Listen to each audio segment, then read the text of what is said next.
5 jours plus tard et de moins en moins d'espoir. Les fouilles se poursuivent au Maroc pour tenter de retrouver des survivants, tandis que le bilan provisoire fait toujours état d'au moins 2900 morts. Inès Zegloul, vous êtes l'envoyé spécial d'Europe 1 au Maroc. Au plus proche de l'épicentre, les secouristes semblent un peu démunis. Oui, avec un mot d'ordre, retrouver les survivants. Mais ici, les couches de débris sont telles. Les maisons en flanc de falaise s'effondrent en contrebas.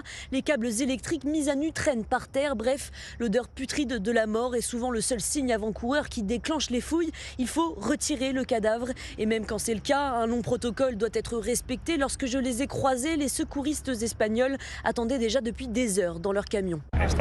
Nous attendons quelques indications et lorsque tout sera clair, nous nous rendrons sur place avec du personnel cynophile, des moyens techniques de recherche et un soutien sanitaire.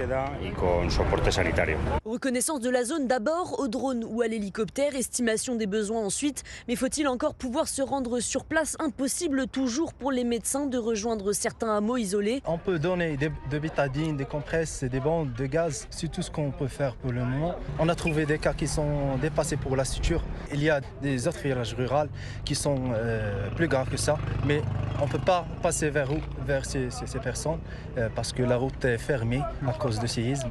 Et au contre-la-montre, les secouristes sont donnés perdants. À l'épicentre, il semblerait que seuls les corps sans vie sont sortis des décombres. Inès Zegloul pour Europe 1. Et hier, le roi Mohamed VI a fait sa première apparition publique depuis le début de la catastrophe lors d'une visite d'un hôpital de Marrakech. Et sur l'aide française non acceptée par le Maroc, Emmanuel Macron a balayé hier, je cite, des polémiques qui n'ont pas lieu d'être sur les relations entre les deux pays.